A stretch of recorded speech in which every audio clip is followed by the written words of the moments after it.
Hail to the king, baby. Welcome to this episode of Kingology with your host Mark, and today I've got a very special guest joining me again to talk about the Dark Tower. It's Herman. How are you? I'm great, thanks, Mark, man. Thanks for bringing me back, and the world has moved on since the last time we spoke, but Sure. you and I were still on the we're still on the path of the beam. That's what counts. Path of the beam. Yes, this is really something. So it was 2 years ago we talked about the last two books. So we did. I'd already covered the first one on my own, but it was a very short and cursory show, and you kindly agreed to come on and talk about it again just before we got onto the second book. So we talked about the Gunslinger in February 2018, and we talked the first book in the Dark Tower series, that is, and then the second book in the Dark Tower series, The Drawing of the Three, we talked about in March 2018. We are now recording this in pretty much February 2021. So actually it's 3 years. I've got it wrong. I'm on the wrong year. It's 3 since years. 2018. You're amazing. Right. Yeah. Oh my goodness. Okay, so we are talking about the third book in the series, The Wastelands, first published as a hardback edition in 1991. It's also got the subtitle Redemption, which I wasn't aware of till I saw it on Wikipedia. Very appropriate title, actually. Yeah, subtitle. I agree. Yes, that's what it's all about. It didn't have that title when I bought the book, and I saw that on later editions, or not later editions. I saw that when I trolled bookstores, much later in my life, and found old copies of it.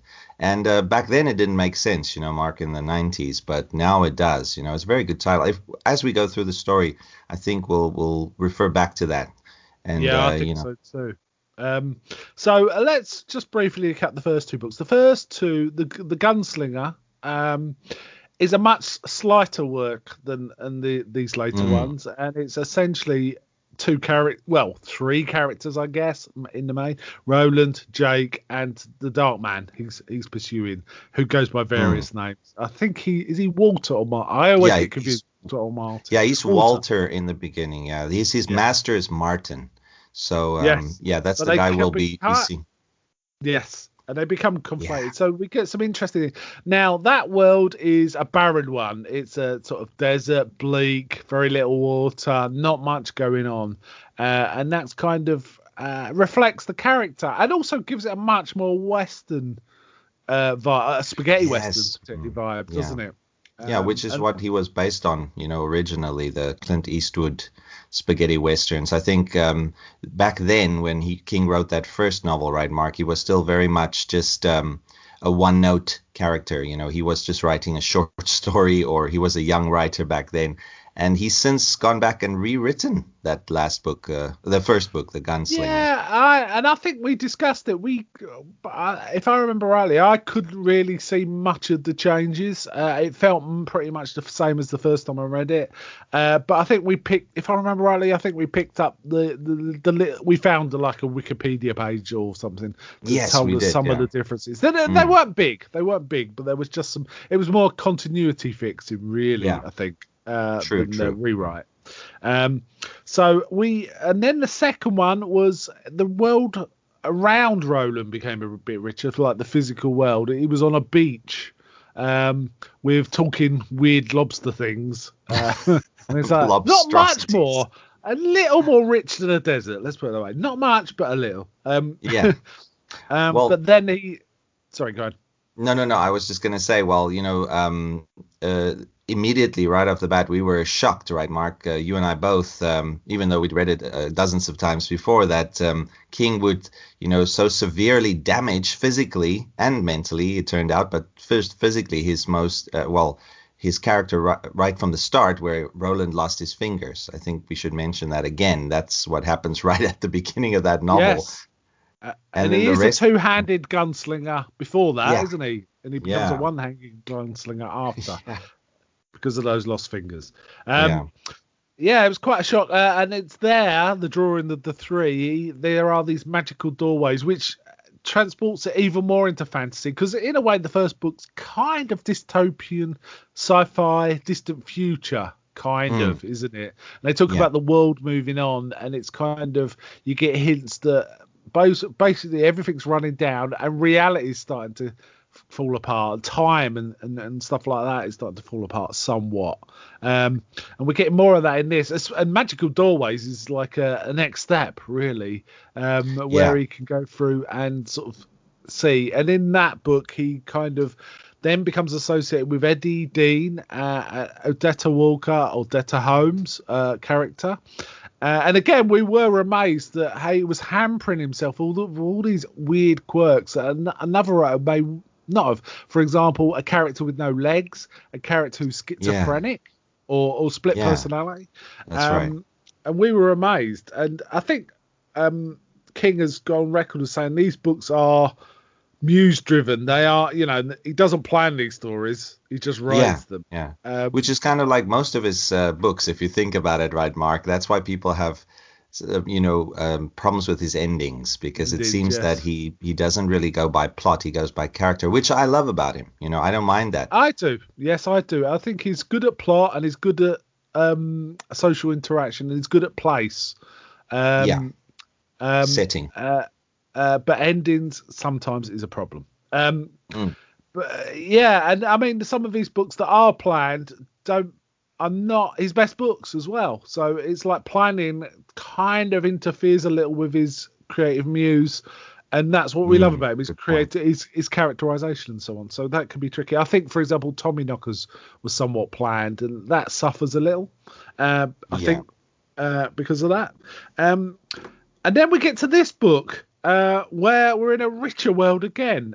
So let's start getting into some of the events of the book. What we'll do, I think, is discuss the story as we go and what elements we tease out of it. So we are going to be spoiling this book, but this is the title of this podcast. It's really quite obvious. We'll make every attempt not to spoil. We have both read the entire series, and we'll make every attempt not to spoil anything after too far this ahead. Book. Other than perhaps hinting major themes or something like that, but we'll try not to. I'm helped a little because I actually, for some reason, I'm having trouble remembering much of the details of book 6 and 7. I remember the end, but much of the details 6 to 7 is kind of confused in my head, whereas the first 5 I remember very distinctly. Very. I think it's because book 5 and 6 ran at such a breakneck pace. Right, Mark. Well, 5 was all right. It was 6 and 7, really. 6 and 7. 5 was the Wolves of the Kala. It was slow. You're right. But at the end of 5, things happen, and we're not going to spoil that. But then 6 and 7 is basically just the results of what happened at the end of 5, where and then it just runs along at a pace almost faster than Blaine the Mono. Yes, you'll get that reference later. And some of the events are quite. You would never have predicted that was going to happen in this series, but there you go. Anyway, we'll get into things I don't really want to talk about. So the story begins 5 weeks after the end of the Drawing of the Three. So we have the three Roland, Odetta and Detta Walker is now taking the name Susanna Dean, and in effect, her and Eddie are a married couple. That's how they act.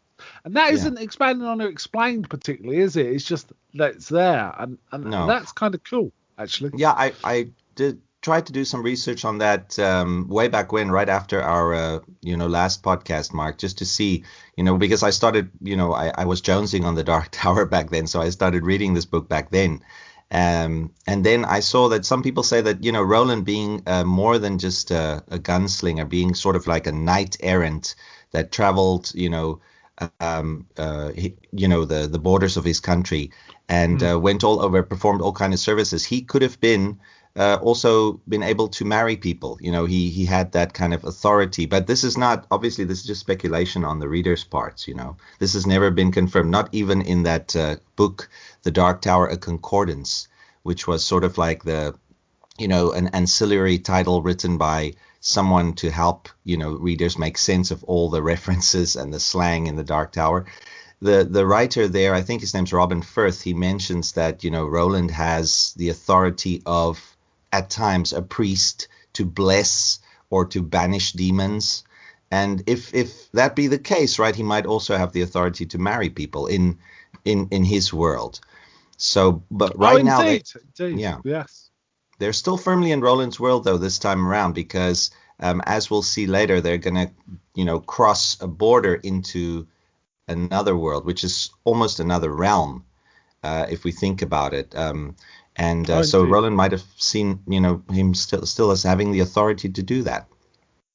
Yeah, Knights Errant is about right. In fact, it's kind of, we are moving out of like this fantastic realm into more sci-fi elements. So we're moving more from, I don't know, The Man with No Name to Mad Max at a push. Yes, that's a good. That's a good analogy. But even crazier than that. Way crazier than Mad Max. Yeah. Yes. So this, I think that I wanted to pick up on the sort of richness of the physical world. We are moving out of a desert, away from talking lobsters and the seashore, a barren seashore, and we're moving towards a sort of woodlands. Right? Yeah, we moved that's to right. Woodlands. Yeah, now, it's a place called the Great Forest, isn't it, Mark? Right? So hinting just from the name that it's vast.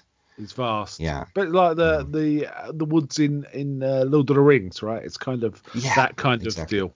And indeed, there's a lot of Tolkien-esque stuff throughout this, and I'll mention it as we go, and I'm sure you will too. Yeah. So it feels like the whole Odetta thing is now resolved. Susanna is now the dominant personality. Detta and Odetta are still there, but Susanna has got them under control, and Detta is way less psychopathic and deadly than she was before. She's much more tempered by Susanna. That's right. That's not to say that she comes across as a freeway personality. It is Susanna, right? It is Susanna. Yeah, it is Susanna, but she seems to be able to call on Detta whenever she needs her, whenever she needs to deal with another traumatic experience, or whenever she needs insight. And I think it happens twice in this book, right, Mark? Later on, where she, calls on Detta to help her deal with traumatic events that only Detta Walker could handle. Yes, I think there's one major one and one fairly minor one in the middle and one towards the end. And it's Detta's strength, really. That's what it's all about. And in fact, it's so well resolved that Susanna now carries one of Roland's other revolver, doesn't she? She carries that. So Roland's completely happy that Detta is under control. It's not explicitly stated, I don't think, but it's kind of obvious. And the book kind of, one of the early scenes is he takes Susanna out to practice shooting. Yes. And we get some of the lore about, remembering the face of your father, things like that, where she's practicing. And they're using up these bullets. I was quite surprised at this because they're using up these bullets to practice, and they're fairly rare things, but she's got to practice, right? And also Eddie's got the small automatic they brought back with them, isn't it? Is it not a Ruger? Ruger, is it? It's a Ruger. Yeah. That's what they brought back after his last trip, where he drew Jack Mort, and it ended up Mort died, but he. At first, in the body of Jack Mort, he stopped into a gun shop and bought some, ammunition. Yes. So they've got a lot of ammunition, but like you say, it's a surprise. Yeah, basically Roland's treating them both as gunslingers, and they kind of take that mantle reasonably comfortably. They kind of get into it. Susanna, for sure, does as the book goes on. She kind of accepts that mantle completely. While they're shooting, there's there's noise in the forest and birds flying up, and Roland doesn't really pay attention to it, but that's the coming of something that could prove deadly. And here we get one of the more surprising sort of sci-fi twists. There is a massive cyborg bear called Shardik that basically rules the forest. And we get quite a long, but I'd say rather good backstory about this creature, don't we? Several pages about how the men in the woods first tried to hunt it, then couldn't, and left the woods to it. But this bear, who is a cyborg, has got like this weird box thing on its head. It's partly mechanical. It is slowly going. I don't know if going mad's the right word. Is that right? It's kind of rabid, maybe a better word. I think, not really going mad. It seems that, because of the world moving on and the great old ones who were mentioned in the previous novels who built all of these things, it seems that, once their technology deteriorates, possibly not because of age, right, Mark? It's hinted at that it's because of some infection in the Dark Tower. Instead of breaking down, they slowly become more dangerous and more unpredictable, almost because they might have been AI, So if an AI, starts running down, but retains its intelligence, it might lose its mind, just like a human would if your body starts breaking down and you can't take it. Yeah, it kind of reminds me of there's a one in one of and I'm trying to remember the name of the story. There's a short story in one of King's collections where you go through this like special portal and get transported to another world, but you have to do it unconscious. Oh yeah, the jaunt. That's from the Skeleton Crew. Oh, that's a horrific story. Sci-fi as well. And basically, you're in there for your mind. If you're awake, you're there for millions of years, and you go insane. Exactly. Through your isolation of millions of years. So it kind of made me think of that. Yeah. Anyway, this Shardik, it's a massive bear. Also, it's infected with worms. It's got worms in its sort of nasal cavity that are enraging it as well. It's diseased. It's basically coming to the end of the line, as it were, end of the beam. Should we put it like that? But this is literally and figuratively. End of the beam. It comes and tries to attack Eddie. He manages to scramble up a tree, isn't it, and kind of keep it off. But Roland is running back with Susanna on his back, and he says to Susanna, "You've got to take the shot." I think he says, "I'm too low." I can't remember his reason. There is a reason that Susanna has to take the shot and sort of take this bear out. And this she part's manages, disturbing, and this Mark, is because what I was going to say is, do you know why this is disturbing? Because you don't know if Roland is actually telling the truth here, because he does mention, the reason he can't take the shot is because he's at a bad angle. So it's almost like he wants Susanna to start showing her gunslinger chops. So this is all some elaborate training exercise, which Roland did not plan for, but the opportunity presented itself to do some quick gunslinger training under pressure. So you're never quite sure what his intentions are here. If he really couldn't have taken that shot, or if he just wants to see what she's really made of.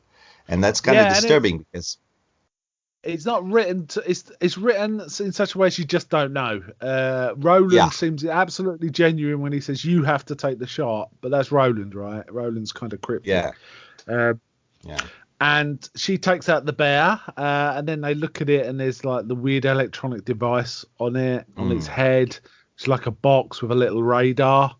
In fact, I think Susanna describes it as like a bellboy's pillbox or something like that, with a radar. That's true. And interestingly, Roland plays in his own quiet way, pays tribute to the bear. He crouches down and says, "Yeah, okay. I always thought you were a child's tale, but Alan and Cuthbert, who were his old quartet, believed in you, and even though I never did, but here you are." And he kind of it kind of acknowledges it. That's kind of interesting. It's kind of a comparison between his old quartet and his new quartet. Is kind of the fact he says old quartet, implies he's comparing with his new quartet. I think in this novel, Mark, they go heavily into the mythology that King has by now established. He rarely makes any mistakes from here on in. In the first novel, he was playing around with some concepts, but here on we get a better understanding of quartet and ka, as it were, because at one point in time, Roland will explain to them what ka is, and when I was reading this for the first time, I was still unclear about it, but it's basically explained as fate, which is ka, and then quartet being, fate binding a group of people together, which is what Eddie and Susanna is here, and Roland being peripherally sort of part of this quartet, just because he's not really part of their world, or specifically New York. Indeed. Now, Kart is mentioned a lot throughout this book, isn't it? And in the other books as well. It's a big deal in Quartet too. Yeah, more so than the first two, though. Yeah. Yeah, and also you occasionally get the another word thrown in with those two, which is Kef, which is, I think, relates to the level you are within your lifetime. It's almost like a sort of Buddhist sort of levels of enlightenment, almost kind of thing. It could also be likened to the levels of the Dark Tower. Indeed. Yeah. There's two main sort of elements around the Dark Tower, not just the tower itself. This is the levels and also the beams, the structures that support the Dark Tower. And they actually also mention, and we get more mythology here, don't we, about how there are 6 beams that all intersect at one point, like a giant asterisk. So there are 12 endpoints, and the bear is one of those endpoints. So this is their start on one of the beams, isn't it? Yeah. I think when I was reading up on it, one reviewer described it well, Mark. They said it's like a kind of an animal zodiac, because at every beam's end there is a portal which connects the beam with its opposite side, and every portal is guarded by an animal guardian. Everyone presumably being a cyborg constructed by the great old ones to protect these portals, which is very important, because if one of the portals fails, or many of them, then obviously the entire structure of reality will come crumbling down. And we don't really know why this happened. They never explain why the great old ones built these beams and these 12 portals, but it might be, obviously they also, built the Dark Tower, or they might have used the Dark Tower as a sort of a linchpin. But it might be to stave off a previous disaster. We don't know. But we don't know. Roland's telling them why, and Shardik being one of these animal zodiac guardians, which means that since he's here in this forest, they must be near his portal. So with the idea that if they can find the portal, then they can follow the beam stretching out from the portal down, into the middle. And then, that's their way towards the Dark Tower, to get to the center of everything, basically. Reality. Yes. We don't know if these beams are, sometimes it's a bit unclear. Are they physical? Are they like ley lines? Lines of energy? Is it that kind of thing? What is the Dark Tower just been built where these ley lines actually converged in the past, and the Dark Tower has then somehow become transformed into a seat of power? What's it all about? We don't know. That's one of the mysteries of the whole thing, isn't it? There is some talk also, and this is kind of interesting, that the other end of the bear's beam is a turtle. Yes, yeah. And they even have a little poem, and I can't remember the actual words, but it's basically something like, see the turtle of enormous girth. On his back, he carries the earth, or something like that, isn't it? Yeah. It's a child's rhyme that was told to Roland when he was a kid, and to many kids from his realm of Gilead. And basically what it means is the turtle it sounds almost like more benevolent, of the guardians, because it's sort of a ward to ward off evil when you say this little rhyme, right, Mark? And in fact, the turtle does serve as a protector totem for them later on in the later books as well. Yeah. So the turtle, they mention it right off this in this early stage. So it's definitely Stephen King already having a plan for this. Now I don't know what the significance is of it being the opposite of the bear. The bear being insane and malevolent. It could be that its opposite is the turtle, who's more forgiving and kind towards travelers. Yeah, I did have a look at the sort of animal zodiac, and I tried to sort of see, do they seem to be opposite kind of? They don't really. They're just they're kind of random, so it's kind of hard to say. I will say that you could consider this a sort of link into the world of Pennywise somewhat, because the turtle moves through the universe and is like an all-powerful being that. At some points we get Pennywise thinking, the turtle's probably dead now, but still being kind of frightened of the turtle that sort of underpins the universe is the kind of gist of that. So there is kind of interesting sort of link there. Overlap. I agree.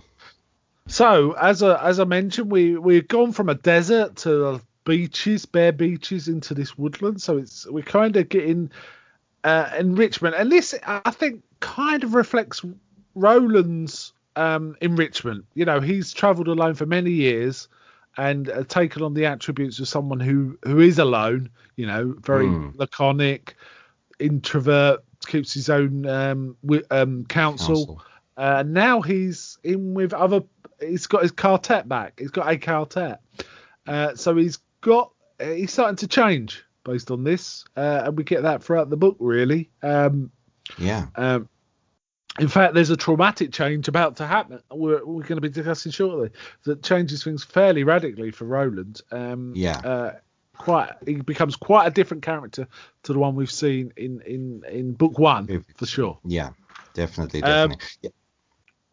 So they're travelling on, but Roland starts having problems, doesn't he? He starts remembering Jake, the boy, and then remembering has also parallel memories where there wasn't Jake the boy and he was always alone. And he realises the incident in book 2 where he made Jack Mort, who would have pushed Jake under a car, die before that point. In the further create this weird time paradox where Jake doesn't die and therefore doesn't ever come to Roland's world or dimension. To meet him at the way station in book 1. So if that never happened, then lots of things would be different, but they're not. So obviously there's this paradox in his mind. And he describes it as a kind of a doubling of memories rather than a split, right, Mark? So having two sets of different memories in his mind, and they're slowly trying to reconcile themselves with the other. That's driving him insane. He's becoming crazy because of that. Yeah. And it's interesting. One of the changes we get in his character is that while he's doing this, he also is quite concerned that the same thing will be happening to the alive Jake. And that is uppermost on his thoughts, which is not his modus operandi, really. No. I think part of this, and I'm not sure it's explicit, is his guilt over releasing Jake so he can continue his quest. That is a big deal for Roland. That, I think, may actually be just as big a contributor to his madness as what's happening with these dual memories. Actually, he's obviously torn about doing this, and this kind of ties back to the subtitle for this book, Redemption. This is the possibility that the gunslinger can find redemption for that act, right? for the act of letting Jake die. He's obviously torn about doing this, and this kind of ties back to the subtitle for this book, Redemption. This is the possibility that the gunslinger can find redemption for that act.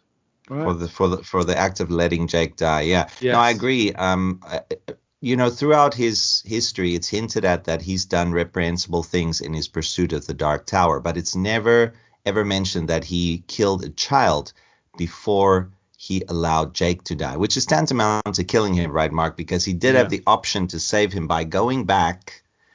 By not pursuing the tower, he did not do that. So that led to Jake's death. So maybe you're right. An extremely moral character like Roland, going too far might create some kind of schizoid, episode in his mind as well. I think it was because he was bonded to the boy. Because he does actually kill children in the town. Where the entire town attack him, he does. That's true. Down children in that, so I think it's where a bond has been, where he could have saved someone who was innocent, and I'm not saying those townsfolk were guilty particularly, but they were driven beyond sort of reason to do what they were doing, and he was just protecting himself.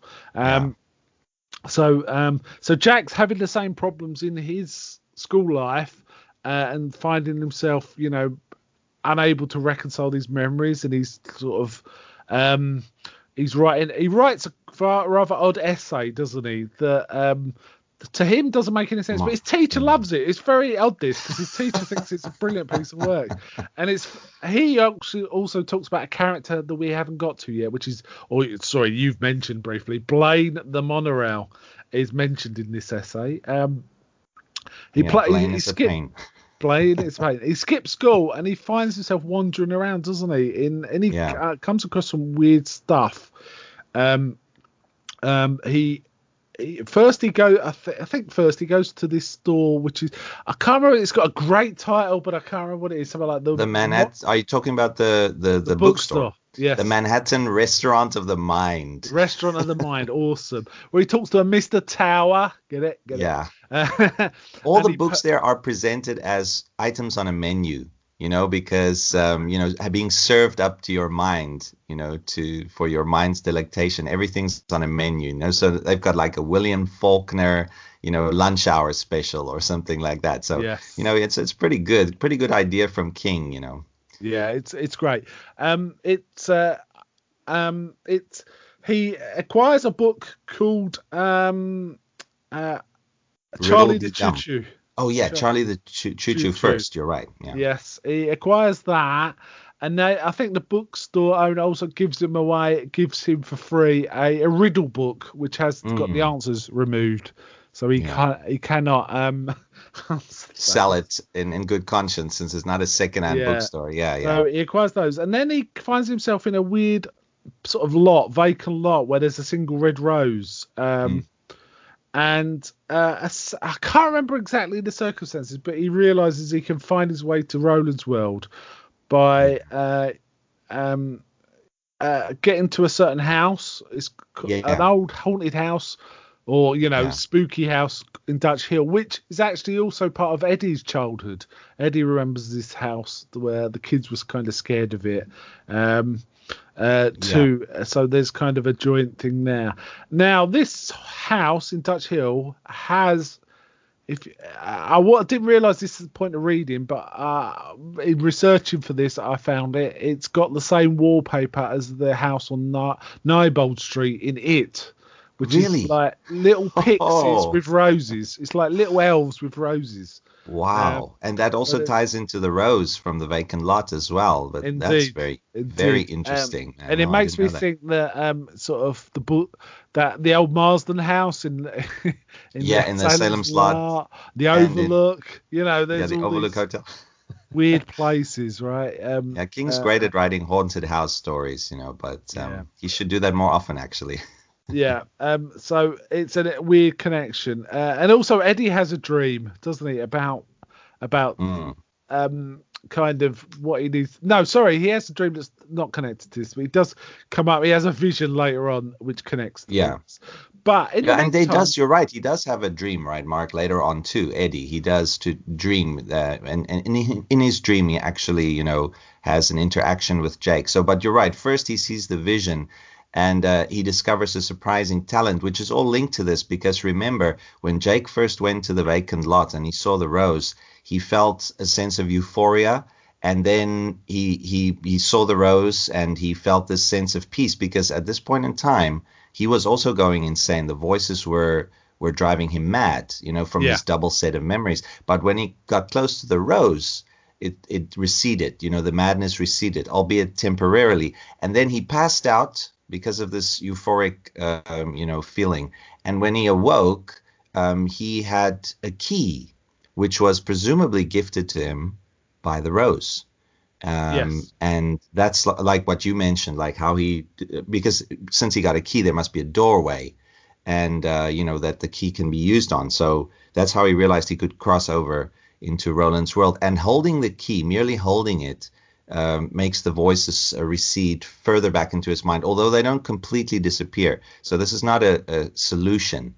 This is just a temporary reprieve for him, having this key, which was gifted to him by the rose, and also possibly by, Maturin, the turtle, since possibly. Later on in the series. Yeah, we see that the turtle is linked to keys. And then, like you mentioned, Eddie has a vision, and that's tied into Eddie's surprising talent that he rediscovers, actually, right, Mark? That he can whittle. This talent. He can whittle. Yeah, that's right. And he's pretty good at it, and he starts whittling he's got a sharp knife, and he gives it. Also, Eddie has a dream of the Dark Tower, we should mention, where it's in the middle of a field of red roses, and he's in the shadow of it, but he kind of feels like he's not just in the shadow, he's kind of in it. It's not in the tower, in the ground almost, like part of the earth, almost kind of thing. Interesting, the red roses motif, because it made me think of the Wizard of Oz, which does come back later into this series. That's right. There's great references to many famous works in here. I mean, we've already had Shardik the Bear, which is a reference to a Richard Adams novel. Richard Adams, having written Watership Down. Now, I never read Shardik, but it's referenced a couple of times, especially when Jake goes into the Manhattan Restaurant of the Mind, because he has, the name of Shardik as part of his dreams. And, he has a bit of a palaver, as Roland likes to say, with the owner of the bookstore, who's in fact called Mr. Tower, right? Calvin Tower. Yes, Mr. Tower. And then we get Shardik, we get a couple of other literary references, and we even get a reference to Robert E. Howard's Conan, because it seems that, Calvin Tower keeps calling Jake, Hyborian, a wanderer. Yes, that's what he likes to call him. Yeah, and I should have mentioned when they first, kill Shardik, Eddie actually says, "Why does that make me think of rabbits?" Yeah. He actually says that, doesn't he? And Jake does explain it later on to Eddie. That's right. Rabbits. So the three travelers travel on, and they get to a sort of weird place. Not quite a thinny, but a weird speaking ring, they call it, where there's a demon protecting it. Now, Roland knows that he has to divert the demon to make use of this speaking ring to try and get Jake back into his world. And again, we are in pure fantasy at this point. This isn't sci-fi, it's not Western, it's fantasy. Now, he says that the demon will either be female or male. Depending on what it is, one of you kind of will have to have sex with it. So it needs to be directed, and it turns out it's male. So Susanna has to be the one to divert it. And this is where she calls upon Detta. Detta's strong enough to take this and scare the demon. Actually, the demon she is not raping her. It's almost like she is forcing it to continue, and it doesn't like it, but counter raping it basically. Basically. This is like one of those moments, Mark. I call this in King books. I call this a Bev moment, harkening back to Beverly from It in the sewers, because things are chugging along at a fairly predictable pace, and you're just getting into it. You're getting into the habits of the characters, and you think you know where it's going. And King throws something way out like this in there, where suddenly a character has to hump a demon so that another character can finish whittling a key to open a door. Amazing. It's not as uncomfortable as the Bev stuff, I have to say. That is truly uncomfortable. At least Detta and indeed Susanna has agency in this. It's just very weird. True. It's just very weird, right? Yeah. And I wonder sometimes where King gets this stuff, but there you go.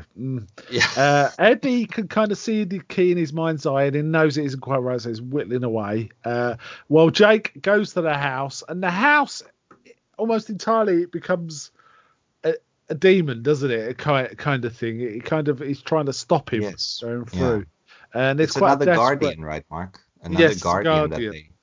But they hint that this could be a guardian, that is possible, that had nothing to do with the Great Old Ones, because even though the Great Old Ones established portals, like you called them, science fiction type portals that would allow entry, possibly because of this company that's ubiquitous throughout the series, North Central Positronics, which is actually a homage to Isaac Asimov, because, with his positronic man kind of concept, like the robots that they call positronic men. So, that's another literary quote unquote reference that King is inserting here. It's possible that, the Great Old Ones weren't totally evil, so they had these portals which are more linked to order, which was almost like hubs for traveling, or train stations, or, like airports, where people could go back and forth between realities on different levels of the tower. But then you had this evil, that came into the world that made use of this power and corrupted it with sorcery, to create its own portals. And that's why this portal, which is interesting to me, is linked to demons and to haunted houses and to malevolence and malevolent spirits. And that's the only portal. Those are the only portals that are left since the world has moved on, for characters to go back and forth between. And that's why Jake has to come through through a haunted house where the house itself is a monster, and it's guarding. It took on the form of a house in order to disguise itself in our world, and in order to protect this portal, which later on in the series we find out only evil characters know about and use, but the Rose made Jake aware of, because that's the only way that he could gain entry into Roland's world again, is to use this evil portal, since all the good ones have broken down. And it has interesting things to possibly make you think back on in the sort of in it, the Nightball Street house in it. Is that one of these things?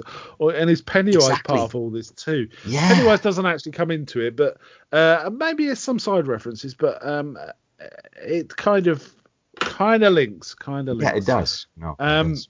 Interestingly, I don't want to talk about this too much, but interestingly, I did watch the Dark Tower movie today as well in preparation for this, because I knew there was a few elements in that movie that were from this book, but there are elements from all sorts of books and places. It's very odd film. It's a mess of a film, but I still quite like it because I like Idris Elba as Roland. Same.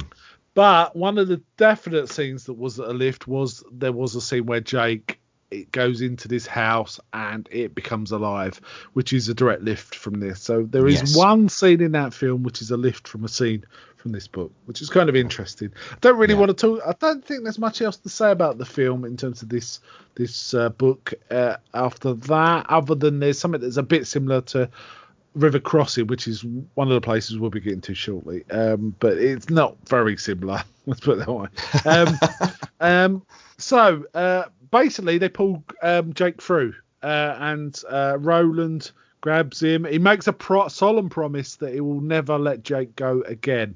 So that is kind of the redemptive element of this book. It does reoccur again, but that's the redemption. Now, this is essentially, I mean, there's one more thing, I guess. This is a book of kind of two halves, and this is near the end of the first half, I'd say. The final forming of the quartet. Because there's one member of the quartet we've not talked about yet who's about to appear. And that is they are moving on, and they encounter this creature called a Billy Bumbler. Roland calls it Billy Bumbler, who takes a shine to Oi. To Jake. And Jake calls it Oi.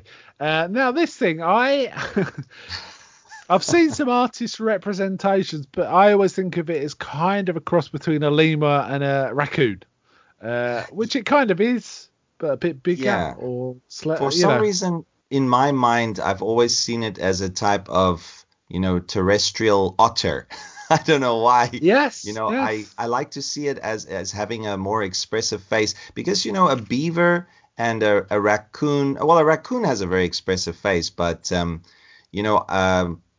they don't describe Oi as having a sharp nose, which a raccoon has. So I always saw it as an otter, because an otter has a very expressive face, right, Mark? But, it could be a mix between all of those animals, but basically it has the features that our world's animals don't have. It has large golden, it has eyes with gold rings set within them. Which sounds like a lemur, actually. Yeah, somewhat. That's why I tend to think of a lemur above all things, but it's like a bit different from all of those things. Also, it can talk.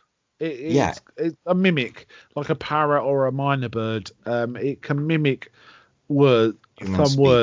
For example, it calls Jake Ake. So it can say its own name. Yeah. Yes.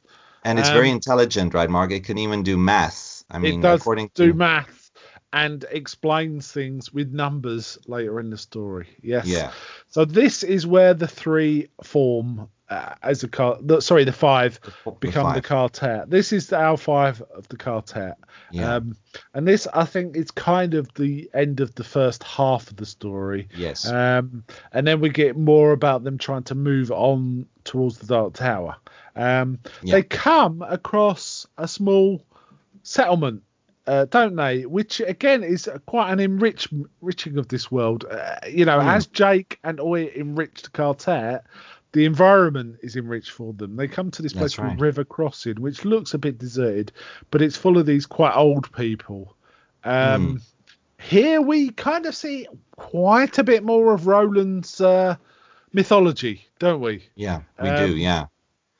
Because they remember gunslingers, these old people. They remember, well, for them, for some of them, it's legends, and some don't believe. But, for the oldest ones, they remember, what gunslingers used to represent. So they treat Roland as a kind of almost like a Jesus figure, or some figure that, were straight out of their legends, so they revere him. But he also then surprises everybody, even his own quartet, by sort of turning back the hospitality of the river crossing folk back onto themselves, making them feel useful and wanted and honored. Yeah, which is and honored. So that Susanna especially was surprised about that. That's when she realizes, that Roland was much more than just a knight. He was more like an ambassador. Yeah, he's more than a policeman. He's a diplomat, a judge, sort of an upholder of justice, and so on and so on. So she understands that Roland is not as simple as he may first appear. He's got a complexity, and he understands how to treat people in these situations. And he obviously has done this many, many times before. So he's been doing this for many years before he started his lonely quest. Is how That's right. These old people, led by Aunt Talitha and various other people, talk about how the Harriers of the war that's been going on that sometimes bother them, and they talk about one of the old ladies is blind. She was blinded by a Harrier because she looked at him funny, like 25 years before. And they basically leave the town looking in a state of disrepair, but they've got their own places sort of hidden away, and they don't deliberately repair anything because they don't want to draw the attention of the Harriers. And they talk about a war that's been going on between the Greys and the Pubes. So it's old people versus young people in effect, right? Basically, kind of. They talk about a city of Lud. Now, Lud seems like pretty much like New York. In fact, we kind of find that out. And it's got certain features that look like New York. And Eddie kind of recognises certain bits of it.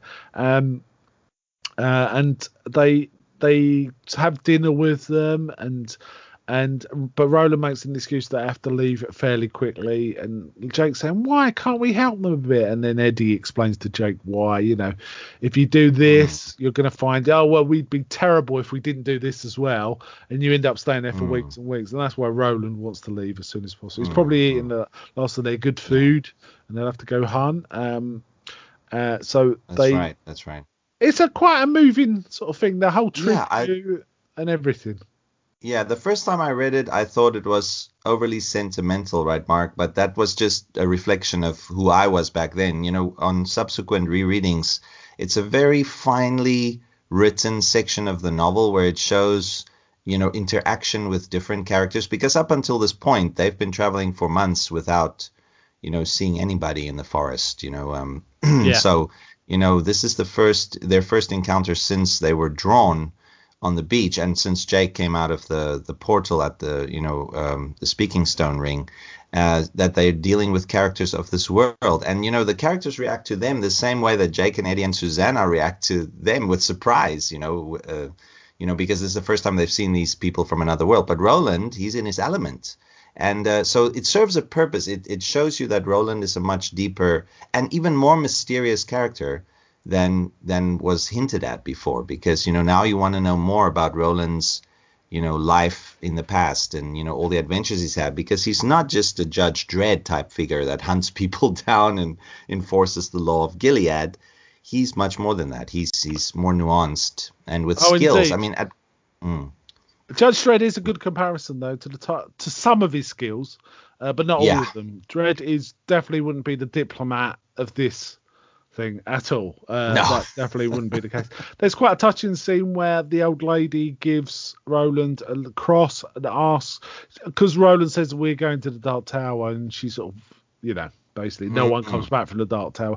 She asks him if she will hit the silver cross that she's given him at the foot of the Dark Tower when he comes to it. And speak her name, yeah. Yes. Yeah. So, and they get some backstory about this city of Lud, and how also there's also the talk of the sonic boom and trains as well, which brings up sort of the monorail as a sort of point as well. They continue along the path of the beam to the city of Lud. We also get some talk about the clouds in the sky aligning to the beam as well. Yeah, that's how they're following. Well, it's not just the clouds, but that's the most obvious way of determining whether you're following the path of the beam. Is the way the clouds are moving. You just basically follow this line of force, invisible force in the sky, and the clouds are sort of flowing that way too. But at one point in time, when Roland makes them aware of this power, that they're on the path of the beam, Eddie and Susanna start seeing the path even in the blades of grass, or the way twigs and leaves turn their faces towards this path that they're on. So it's almost gravitational, isn't it? Yes, and in fact that was an earlier part of the book where when Roland tried to explain it, he explained it in terms of magnetism and gravity and more than that. So yeah, it's a very important part of the book, because basically they have to follow this beam to reach the tower, and this is going to be something that recurs throughout all the books from here on out, right, Mark? Even though the previous books didn't have that. Roland was looking for a clear way to get to the Dark Tower. Now he's found it by just following the beam. Unfortunately, the city of Lud, which is this apocalyptic New York, like you mentioned, is in the way.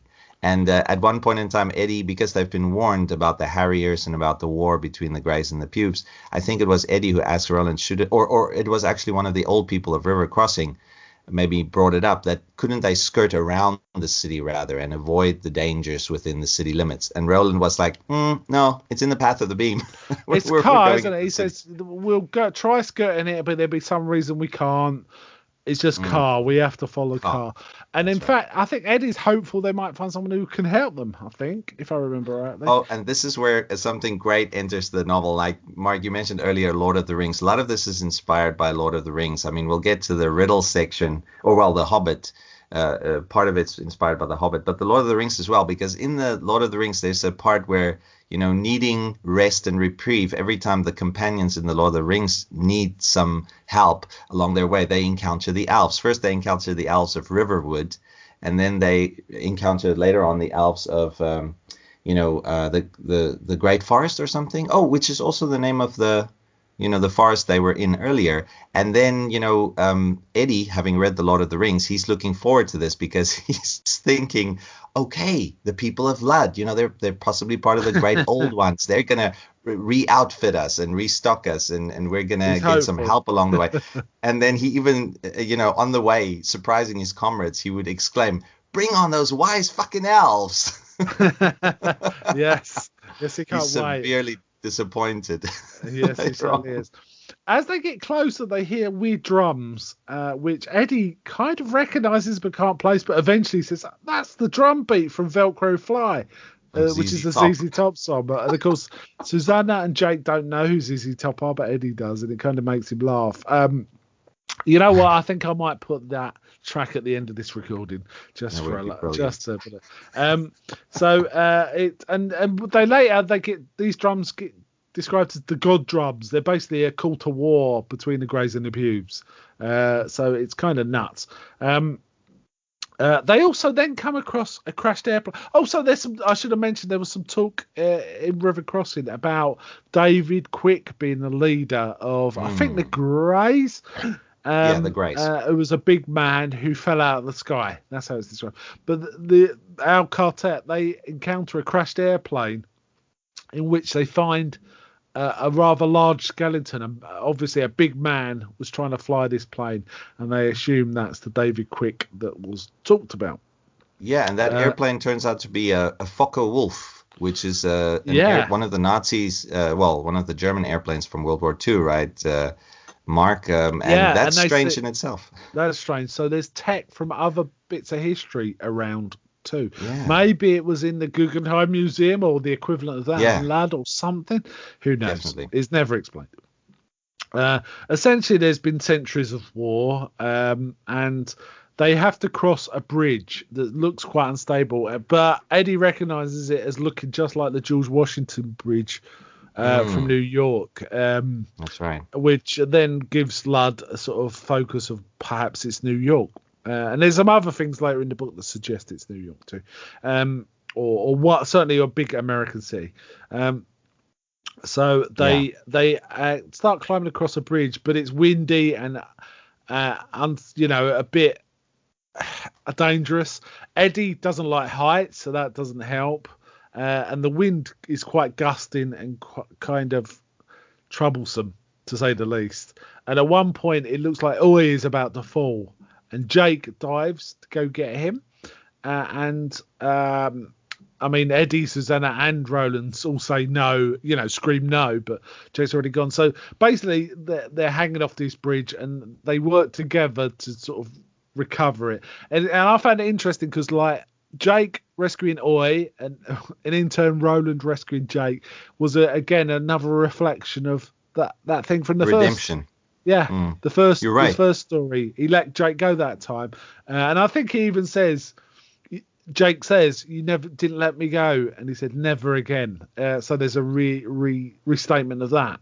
That's so right. That's a nice, interesting reflection. Yeah, that's not the first time that he's going to say that in this book, even, Mark. I mean, there's a scene later on where that's going to happen again. So the redemption element here is, pushed a lot by King. And it's kind of true because Roland needs to make up for that heinous act of, letting Jake die over and over again. It's sort of like part of his kef or part of his car, and that's a good thing because now we as readers get to like Roland even more because they're, it's like the classic idea of a villain that becomes likable.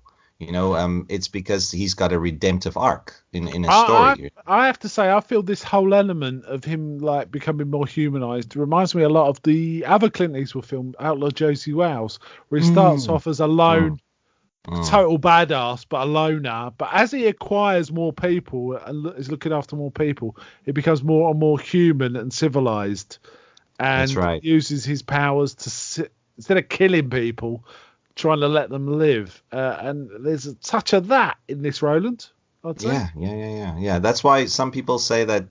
Luckily Roland did not go the whole Clint Eastwood, if you put Unforgiven in there, which is sort of the outlaw Josie Wells going from good to bad. Luckily that never completely happens, but it's hinted at that it could happen, right, Mark? The fact that Roland, that's what I like about King is he kind of has it both ways with Roland. He says, yes, Roland is good now, but there's still this concept of the tower being ever present in his mind. And Eddie brings that up every now and then. He says, you're with your new quartet now. You love us. We love you. But you'll still sacrifice us all for your goddamn tower, won't you? Yeah. And then Roland just doesn't say anything. He just keeps quiet. But you do get the feeling that Roland is much more empathetic or wants to be with his quartet now than he did before. But you're right. In the end, the tower wins, it feels like. Yes. Yeah, this obsession.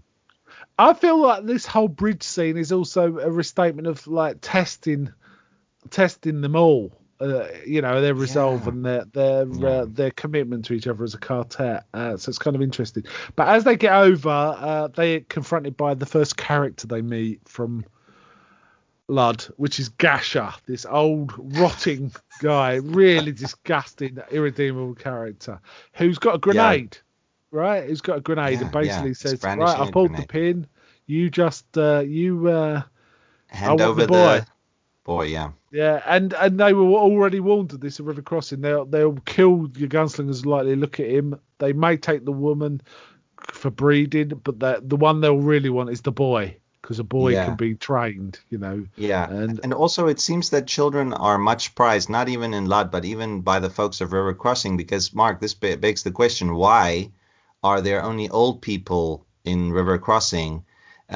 Obviously because some of the young people left to join the Harriers and went to the city of Ludd, but also because it seems that they can't breed. And, the possibility of this is hinted at that everyone's sterile or that they won't breed because on their way to Ludd, there's an important scene where they pass a beehive. And, with foul bees. Yes. That's right. So at first Eddie thinks, well, they all think, hey, we're going to have some honey for dessert. And then when they get closer, they see these bees are not normal. Basically, they're bees who have been warped. And then Eddie thinks it must be because there was a nuclear war. But it turns out to be something worse than a nuclear war, even. If you think about nuclear bombs warping DNA, what the great old ones must have had at the very end were more like reality bombs, warping reality in horrible ways. Yeah. And so this anyway, yeah. That bee thing also harks back to the first book where they talk about threaded stock, Oh, yes. and multi-headed animals, and the Tahid, the humans with ravens' heads and things like that. There's animal all this half human. Which hasn't come up much since that, but they're still a possible thing, aren't they? In fact, it's in the film, in the movie too. But yes, they're major players in the film. Those guys, they're the main bad guys actually, which is not far from the truth in the series. But actually, it's not like the film at all. But that part made me think, right? Mark, like, why are children so prized? It's not just because they can be trained. It's because obviously one of the reasons is the Greys are running out of manpower in this never-ending war with the pubes. And we get to know that Gasher is one of the Greys, Yes, we do. And he essentially wrestles. He gets Jake. Roland has to give him up because he can't see any choice, much to Eddie's disgust. And Gasher makes off with Jake. Yeah. Now, at this point, they already know they need to get to Blaine the Monorail. Blaine the Monorail is foremost in their mind. Through various mechanisms, it's become important. Jake's dream and what they've talked to the old folks of River Crossing, and they've come to their own conclusions. They need to get to the, which they know as not the station, the cradle. The cradle. The cradle of Lad, So basically, we get this fairly extended set of scenes where Gasher is forcing Jake on to kind of run through these labyrinths, first the town and then underground, and he's a cruel, quite horrible man. He's got this horrible disease. He smells bad.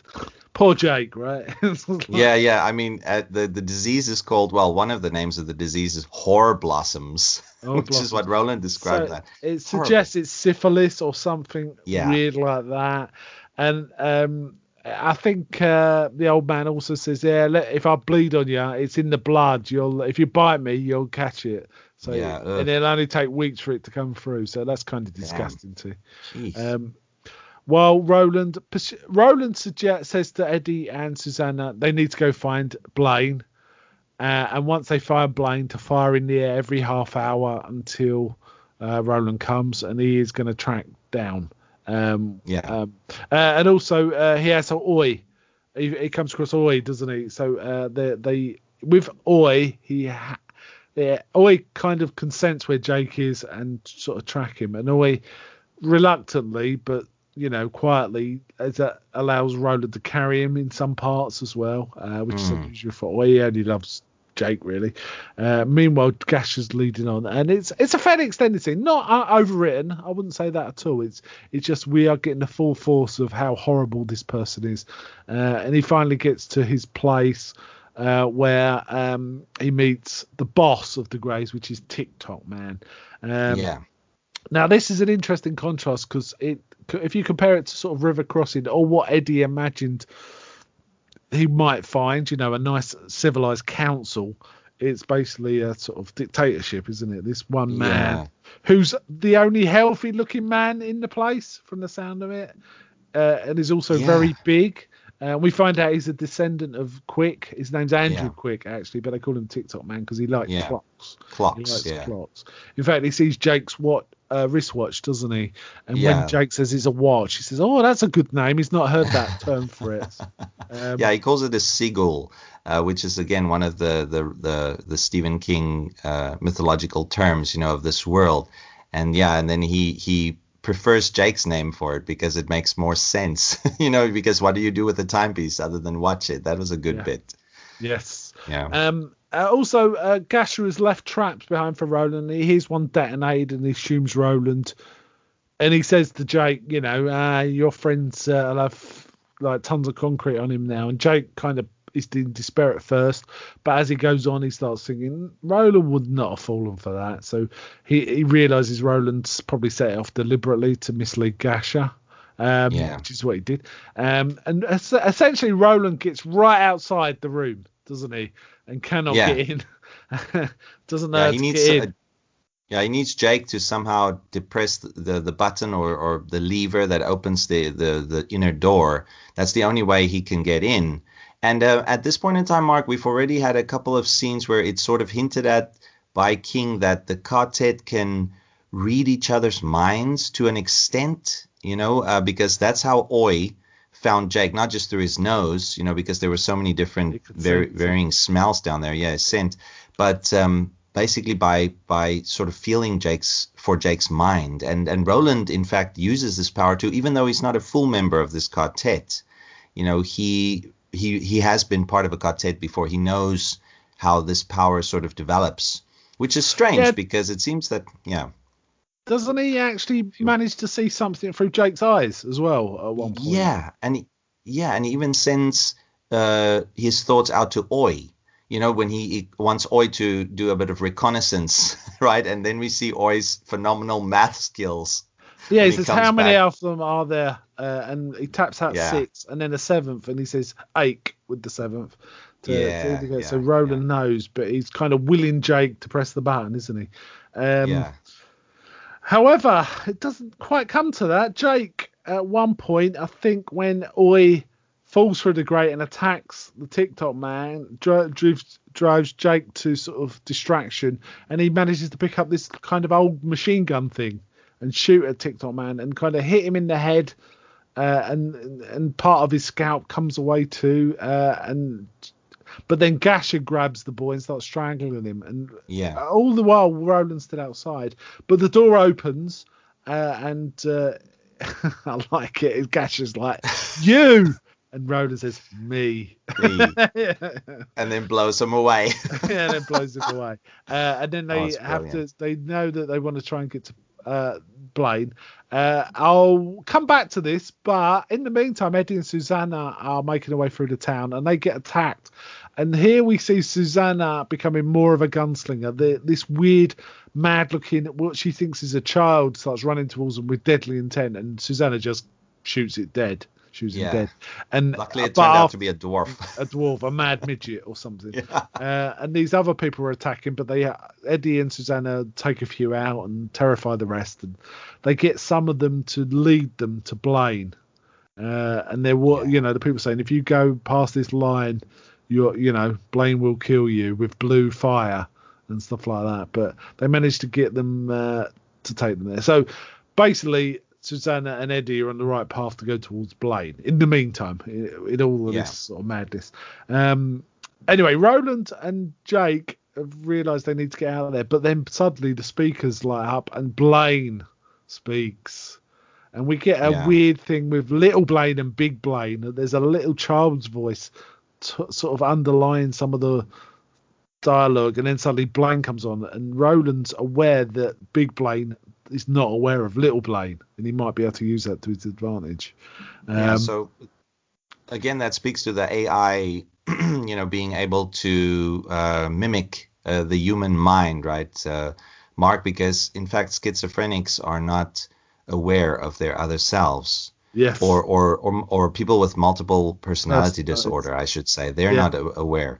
And so this is exactly the case with Little Blaine and Big Blaine. Now, before Roland had his encounter with Gasher, and before Jake killed the TikTok man, Eddie and Susanna had already had a bit of a palaver with Little Blaine, because they reached the cradle, like you said. And then when Big Blaine woke up, they were frightened out of their wits. But then it turned out, the Big Blaine, before he kills someone, he asks you to ask it a question. So he was interested in Susanna and Eddie, because Eddie eventually, spoke into the microphone, or into the like a sort of speaker pad that they had set up there, and said they're from New York. And then Big Blaine obviously wouldn't believe it, but he had knowledge of New York because, the great old ones, they traveled between worlds and whatnot, and they built him. So, Eddie had to prove he was from New York by mentioning things like the Empire State Building and, Statue of Liberty. And then Blake found them interesting. That's why he didn't kill them right away. Yeah, I am interested, he says a lot. Blaine is bonkers. I do like, there is a section in this when Blaine kind of first awakes where suddenly we get like a backstory about all these computers buried underground, all ticking away. Time lays heavily on them and they're slowly going insane. And King actually paraphrases Shirley Jackson's Haunting the Hill House, the first paragraph, which has words along the lines of, whatever walks there walks alone. And under the conditions of absolute reality, even the sanest mind can go insane and all this. And he kind of paraphrases that, but talking about computers is kind of an interesting nod to Shirley Jackson. But he also had, actually, I just remembered, there was another nod to Shirley Jackson that he finds out that these people are killing themselves. The lottery. Killing each other by a lottery. So again, Shirley Jackson's The Lottery gets kind of referenced. Yeah, kind of it's interesting. Brilliant. Well, this is interesting if you look at it like this, Mark. Like King. What am I saying? Sting. King using a lot of his literary influences here because we know he's a big fan. If you read stuff like Danse Macabre, he's a big fan of Shirley Jackson. He did read a lot of H.P. Lovecraft. He read a lot of, Lord of the Rings when he was young too. So, he sort of incorporates that all into this piece of work, much like T.S. Eliot, who wrote the poem The Wastelands, which what this novel is based on a little bit. If you think about the whole concept of the gunslinger going to the Dark Tower is based on Robert Browning's poem, Child Roll into the Dark Tower Came. This one specifically is based on the T.S. Eliot poem. And in fact, the T.S. Eliot poem is Eliot paying homage to the literary influences of his youth. And he's putting them all into the poem, his epic poem, The Wastelands. This is King doing the same, if you think about it, because why all these references to books and things from his childhood and people he admires in a literary sense? It's because he's doing what Eliot's sort of doing with The Wastelands. Yeah, and I have to say, while I was reading this, I was wondering, you know what? I'm picking up a lot of literary references here, but I bet I'm missing a lot too. I bet there's lots here that I'm just, beyond me, or something I haven't read, so I'm just not aware of the reference at all. I'm sure there's some of that. But you mentioned... Oh, sorry, go ahead. Blaine himself is quite Tolkien-esque in that he's kind of a mix between Smaug and Gollum. In many ways, isn't he, with his obsession with riddles and talk. There's not many things where some monstrous thing talks in a civilized way to some smaller being, but Smaug does that in The Hobbit. Does it in The Hobbit. So it kind of is there. Yeah, you're right. So that's interesting, right? We do find out that he's been sort of sitting for centuries idling away, and his circuits. And he also had a companion monorail called Patricia, who did go insane and drove herself into the river, which the travellers saw earlier on, didn't they? They actually they saw the hulk of Patricia lying at the bottom. And I remember Eddie saying, "Yeah, Blaine's pink," and they said, "How do you know?" He goes, "I just know." And Blaine is certainly pink as well. Yeah. So basically, he gives them a riddle, doesn't it? When Roland is led by Blaine there, he gives them a riddle. He tells them that he's setting off gas canisters. They've got 12 minutes, and they need to solve a riddle to get on for them to start. And it's something like, "You must prime my pump, but my pump primes backwards." Yeah, that's right. That's the riddle. Because I remember the first time I read this, I thought, it's the word primes backwards is the password or something like that, but it's not. It's a mathematical one, isn't it? It's a mathematical one. Yeah, that's right. Yeah, I think when I read this the first time, I was not aware of prime numbers yet. I think I was like 8 or 9 or 10, I can't remember. But it was very clever of King, especially with the way they solved the riddle, which again is where it comes from an unexpected source, the way they solve this riddle, right, Mark? Because Detta knows her maths. Susanna Odetta, not great mathematician, but Detta knows. She understood prime numbers before someone explained to her what prime numbers were. So she's a mathematician. Another hidden Detta. So she just basically gets a big grid of numbers and crosses. You cross off. Here's all the shortcuts. Cross anything ending with a 5 and a 0. You cross anything that adds up to, if you add all the numbers together, it comes to 3. All of this, that, and the other. And she comes up with all the prime numbers. And Eddie's about to do it, and they're like in the last 90 seconds, and Jake's suddenly like, no, backwards. Yeah, my pump prime's backwards. You have to go from the top to the bottom. Yeah. So they manage to do all this. And they get a bit of incentive too, Mark, from Blaine to hurry, right? Don't they? Because it seems that Blaine has now gone completely nuts and started a kind of a chain reaction in the city of a sort. He's going to gas the entire city. Yeah. In effect, he's basically set off gas things to kill everyone. Which I was thinking, why didn't he do explosions? But because his AI is in the bowels of the city, not on the train itself, right? So he wants to keep the computers going while he's still going. And in fact, when the mono dies, his consciousness will not be dead either. So that's why he said when his companion Patricia died, before she committed suicide, he sort of set her free. He severed her. He isolated her consciousness, her AI, inside the monorail, inside her chassis, and then he cut her off from the rest of the city so that she can basically do what she wants. And then she chose that freedom and committed suicide. So he says he's going to do something similar, but we're going to find out later exactly what. But the first step is to gas the entire city. And when they ask him, why do you do it? He says, because I feel like it. Which is a psychopathic. I feel like that's good enough for me, right? That's good enough for what he says. And he's basically teasing him. He goes, I want you to give me riddles, and I'm going to kill you anyway, at the end of this. And we're going to Topeka. Now, Topeka's right in the middle of Kansas. It's 1,000 odd miles from New York. If that's where Ludd is, we don't actually know for sure, but it's I think 1,200 miles between New York and Topeka. So we've got maybe 90 minutes if it's truly going at 800 miles an hour, which is what they're talking about. But bear in mind it needs to get up to speed and slow down. So it's probably more like 2 hours is what they got. But it basically is taunting them, isn't he? And he even shows them. At one point, the walls fade away and they can see the ground and how high they are and stuff like that as like a pleasure thing to the people that used it, I guess. Just to demonstrate, and they're kind of wondrous.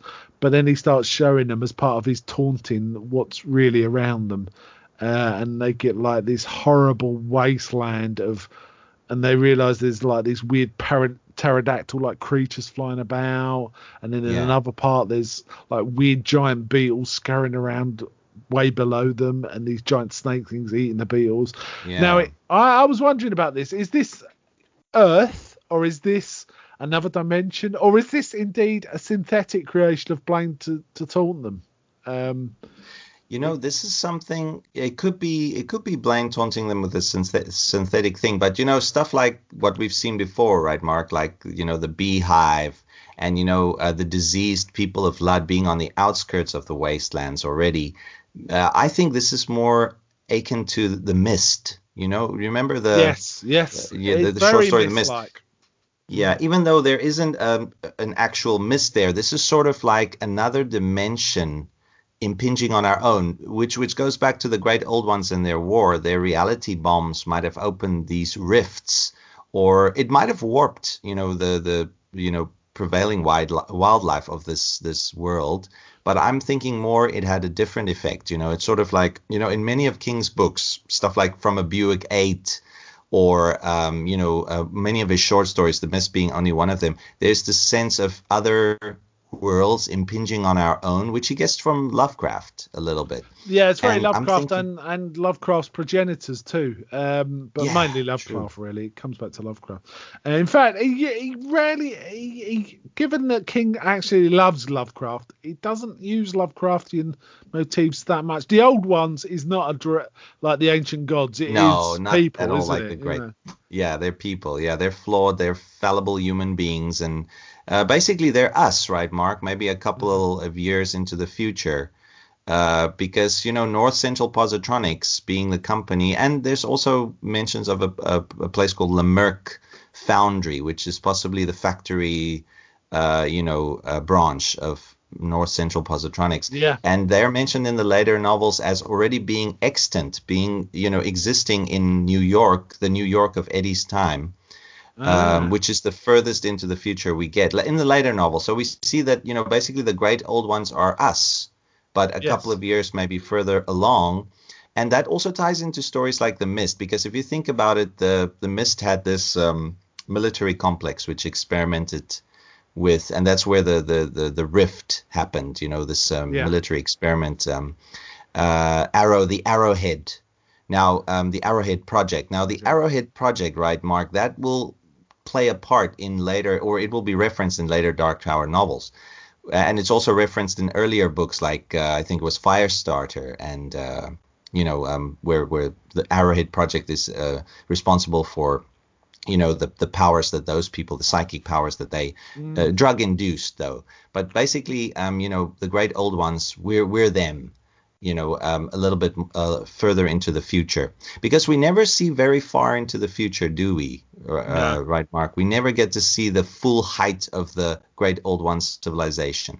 But yet, in Roland's world, which is post Great Old Ones, we have all these things like the Beatles, Hey Jude. We've got the Velcro Fly backbeat, from ZZ Top. We've got all these things. So obviously that comes from the Great Old Ones, I think. Yeah. So we are them, sort of. But it feels like Blaine might actually travel through dimensions as well as space as well. It seems to me that it's kind of aware of multiple things. It is, for example, kind of aware of New York, but it also is aware of Roland's world quite strongly, even though it says it's been around for centuries. It, for example, acknowledges he's got his quartet, but Blaine says something like, yeah, but I've also got my quartet against yours. So he knows those words. Right. And Blaine kind of knows things about other stuff. It's kind of interesting. I hadn't really put together the connection with The Mist, but it's very strong. These weird mutant animals. And it could be, like you say, and it may be, we find, in the end, the old ones did these experiments, opened up these portals, realized this multi-dimensionality couldn't be controlled, but the Dark Tower somehow proves to be the controller of them all. Yeah. Could be something along those lines, right? And that also falls in line with the fact that it's all breaking down, right, Mark? Because, and they use these portals through dimensions to travel.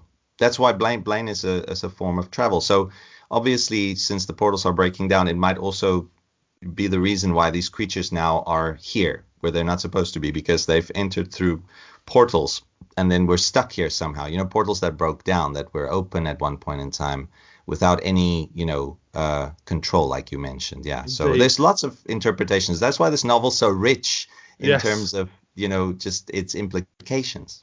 Yeah, and indeed, there was another Tolkien-esque reference in this at one point when looking down at all this blasted earth and weird creatures. Susanna actually thinks that must be what the cracks of doom look like, Mordor. From Lord. Yeah, Mordor looks like. So that's kind of interesting. Now, Blaine keeps talking them, but at one point, Roland has enough. And I think he uses a phrase such as, "Kill me if you must, but do not dare to command me." He stands up to Blaine, who basically falls silent as he's told off for his treatment, and he says, "I will make an arrangement with you." And he explains the riddling contest, which means he knows a lot about riddles, which is what Blaine is all about, isn't it? And he says, "I'll make a deal with you. If we give you a riddle you cannot solve, you let us free." And that's the goose. He says, that's the fat goose for us, because they talk about winning the goose from the riddling contest. And Blaine agrees. It doesn't quite finish there, because we actually get a flashback to TikTok Man. This, I think, was a little earlier in the book, but we kind of hadn't talked about it. TikTok Man is not dead. The bullet appeared to have glanced across his skull, which is why it took part of his skull. And we get, is it Randall Flagg? Martin. That's it. That's right. This is well, I like to think of Randall Flagg and Martin as separate people, but it's never quite clear. Like in some places they're one, but this is definitely the Randall Flagg that readers from the stand will know. Right, Mark, because Yes. He even calls himself Fanon, which Fanon, harkens back to the Eyes of the Dragon. Yes. An earlier novel. So Merlin, this is Merlin. Merlin he mentions. Yes. That's right. So this is him, and this scared the bejesus out of me when I first read it because the man Walter that he was chasing in the first novel, he wasn't very scary. He's more like a joker, like a jester. Trickster leading him on. This guy, though, because, possibly when you and I both read this book, we've already read The Stand.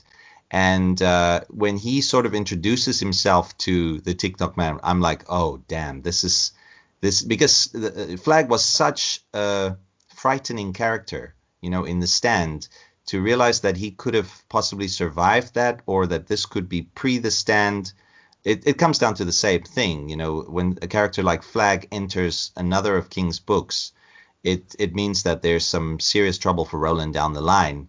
And it turns out that this is the link that firmly established some of King's books, one of the many ones, but the early ones, right, Mark, that was given by King that meant that, okay, now his books are crossing over with each other, establishing this whole King universe. So this is a very important event for two reasons. The entry of Flagg, which turns out he's always been in this world. He's always been, linked to the Dark Tower. And also the fact that this is King telling the readers that, okay, now all my books are actually linked, so you better start looking for other, connections. Yeah. So, yeah. Yes. So we then, it reminds me a little of the scene in it where Pennywise goes and talks to them. I can't remember his name, the mad kid, to sort of recruit him to his cause. It's kind of a bit of that.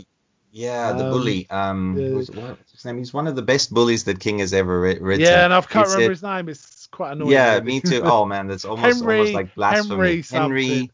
Yeah, Henry Bowers. That's it. Bowers. That's it. Henry Bowers. It reminded me a little of that, but this was darker. In fact, this is sort of. I was expecting TikTok Man to come back into the narrative after that. Like, he crawled on the train or something, but that is not in there at all, is it? It's just not mentioned. No. It's mentioned in the afterword. King's comments in the afterword sort of means he says something like, we haven't seen the end of the TikTok Man. So we kind of know that it's coming. So yes, and I think the final words of this book are something like, let the game begin, let the contest begin. Yeah. Indicating the riddling is about to begin, and it just stops. That's right. Wow. Yeah, well, that left me, and lots of listeners very upset at the time, right, Mark? Because the second novel did not end on a cliffhanger like this. Now, cliffhangers are fine in comic books. But when it's in a novel that you're going to have to wait a couple of years for, and well, it wasn't that long for King readers back then to wait for the next novel. But it kind of, 6 years between, I think it was 6 years between this novel and the next. So it's kind of long. 6 years is a long one. The only thing that I think tops that is possibly the Series 3 of Twin Peaks, which was 25 years. Oh, geez. But otherwise, 6 years is a lot. And the thing is, I think there was something in the air in the early 90s. There was a lot of shows where cliffhangers became a thing. Star Trek would often do a cliffhanger between seasons. I guess the big one was before that. It's probably The Empire Strikes Back, which isn't quite a cliffhanger, but it certainly leaves a what's going to happen next kind of note. No, that was a big one. You're right. But there was definitely a few shows where cliffhangers were a thing between seasons in the early 90s. So it was a thing. But it's quite startling. Yeah. That it came in this book and the other one hadn't even been planned. So that was something. I did listen to another podcast about this book, and they actually made the point that King's horrible accident came between this book and the next one. True, I forgot about that. Yeah. So we may never have got another book, if it had been worse than it was. That's right. Possibility. That would have been quite terrible. Yeah. For us, as fans, yeah. Okay, let's sum up a little. Would you like to go first? Sort of sum up what you thought this one? Sure. Okay, so with hindsight, right, Mark, there's always the question of, us rereading these books, and I'm kind of hypocritical, if I'm looking at my first assessment of books, way back when I read them first. I remember when I read this book the first time, loving it because it was more like a quest, and I was into quests at that point in time, but I was also still into King because I got into King before I started reading epic fantasy and all of that. And I was never a big epic fantasy fan, but I remember when I started reading this book, it was sort of right time at the right place thing for me because I was reading King because I loved King, but I was sort of not interested in King at this point in time. And I was reading lots of stuff like David Eddings and Raymond Feist. And then when this book turned out to be a full-on quest, I started loving it. But because it ended the way it ended, also it's kind of like a wacky ending. It's very weird, them being on this train who wants to riddle them. And, I was left, severely disappointed. So, it's kind of the situation where at the end, when you enjoy the book, you get to the end and there's an ending you don't like. You kind of, the whole package is sort of soured and ruined for you. But now, with subsequent rereadings, I really like this book way more than I did in the beginning, because for the first reason, it enriches the world, the mythology that King has established. Now, King is not there's no such thing as a completely original writer. Even Tolkien, had influences from various literary sources for his worlds and so forth. But King, he's very on the nose with his influences. He will borrow lots of things from other people and put that into his universe. But that's what makes King so interesting for me, is the fact that he can, connect it to the worlds that he's best at putting characters in, which is the real world. And informing his fantasy epic with those elements sort of makes it unique for me. Now, it's probably not unique. There must have been lots of other novels which was about, other worlds fantasy where our, things from our world sort of impinges upon that. But, having only read a lot of King at the point that I, read this novel the first time, it sort of made it unique for me.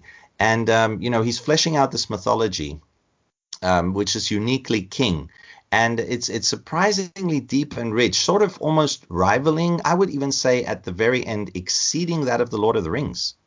Now that's crazy because I haven't read all the Lord of the Rings books. I've only read The Hobbit and the main trilogy, and then I glanced a little bit at the Silmarillion before getting bored.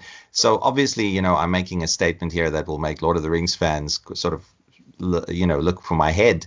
But, I'm thinking that this mythology for King, who's not actually a fantasy writer or a science fiction writer, to put himself, to invest himself into building this world and coming up with this product, it's incredible, really. And it's done early on in the third book already.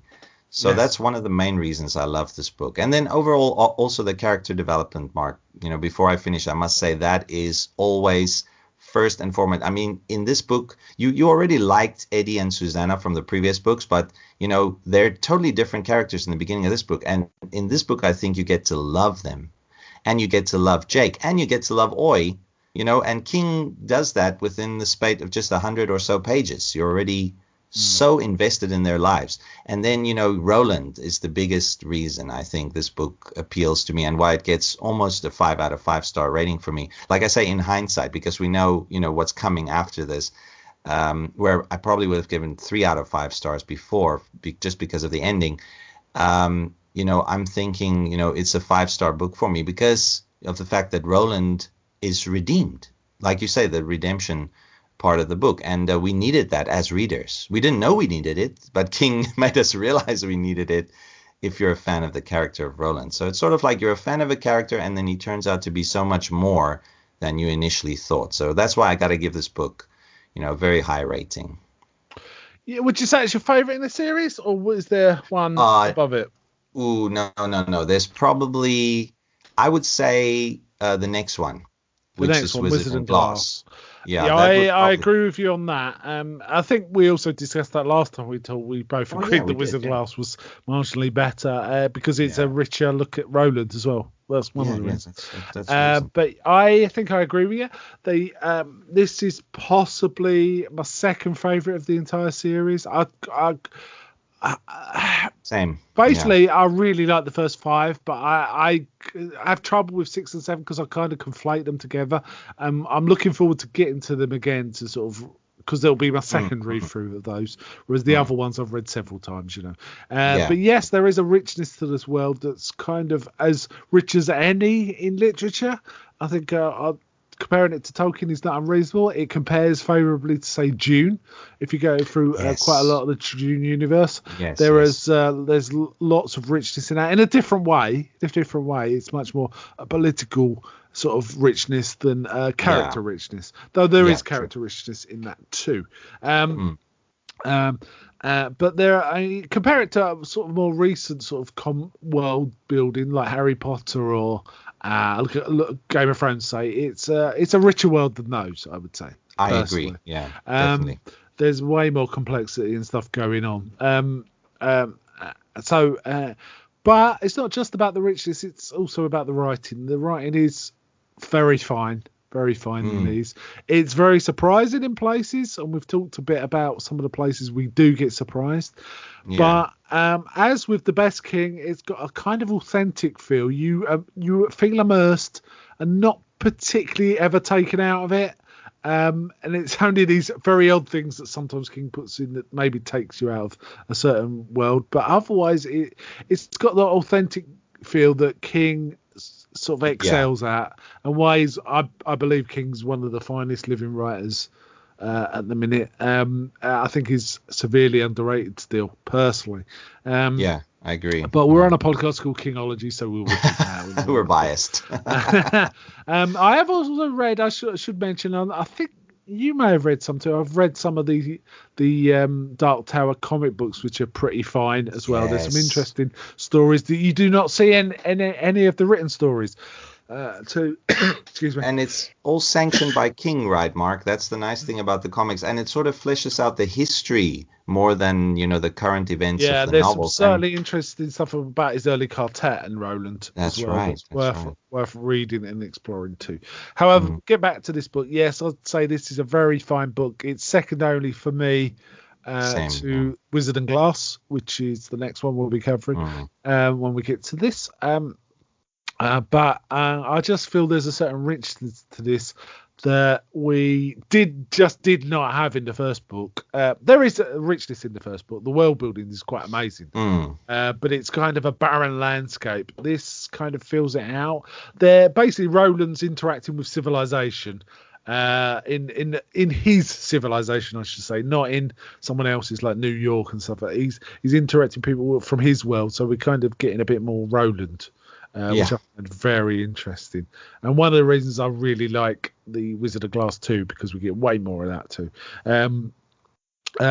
But yes, King does not mind how this sudden ending, this crash ending, is quite surprising. It must have been quite annoying for people, frankly.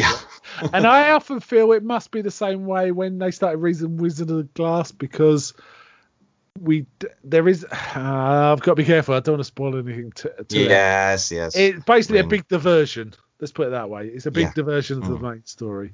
And if you're wanting to get on with the main story, you ain't going to like it. And if you don't mind diversions, you are going to like it. It's one of those. But this one gets on with business. I had never really had a problem with it. I think it's because when I came to it, the fourth book was already available. So it wasn't so much of a crash for me. A sort of what? Kind of thing. So yes, I really enjoy this, and I would say this is a 9 out of 10 for me personally.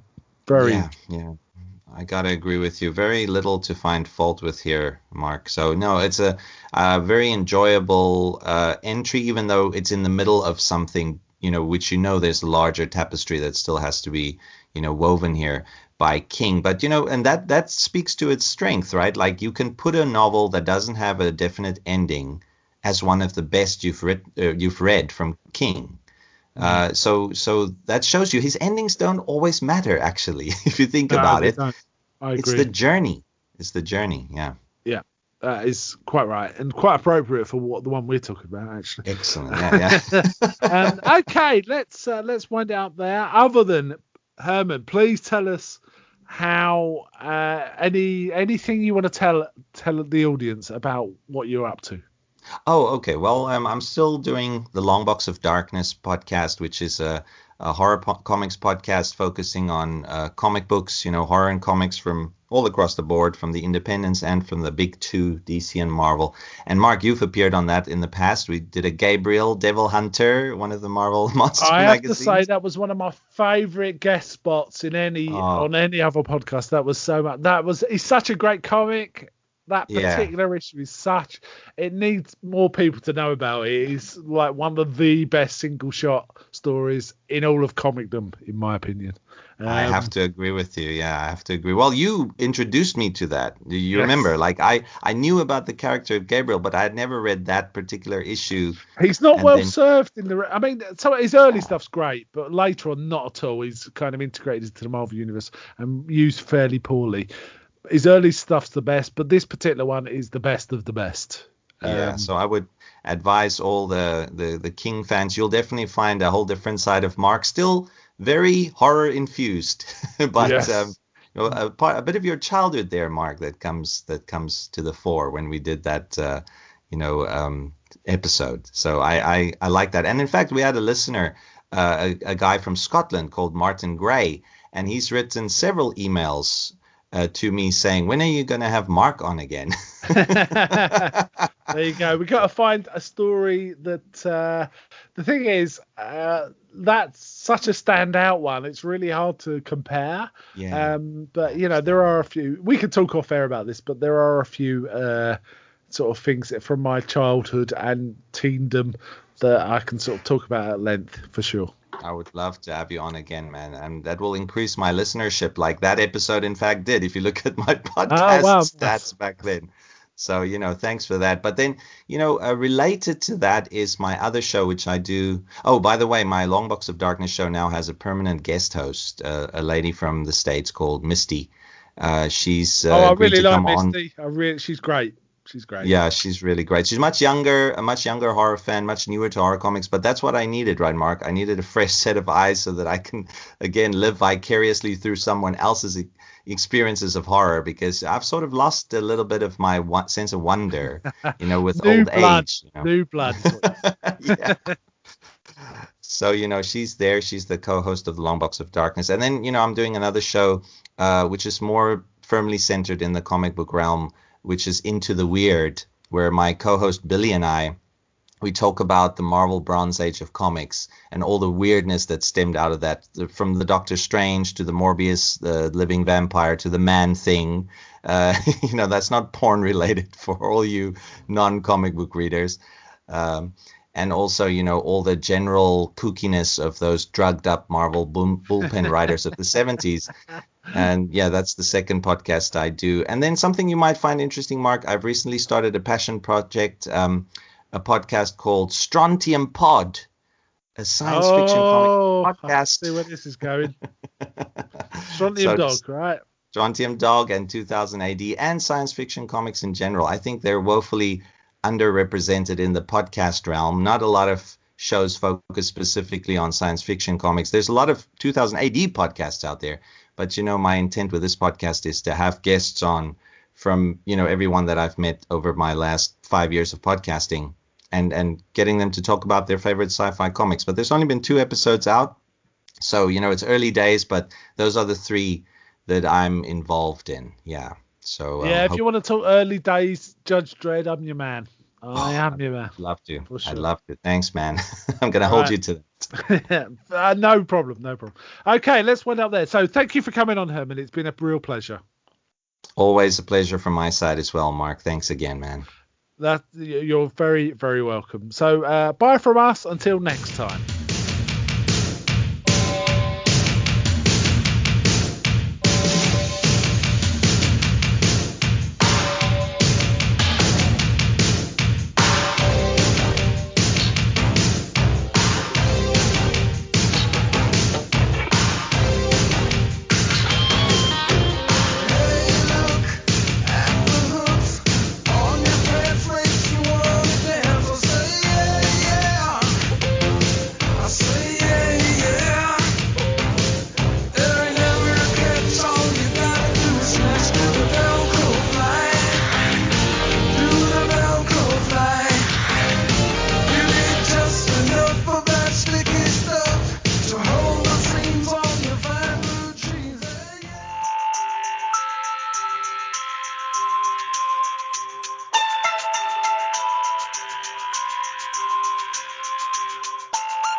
Hail to the king, baby.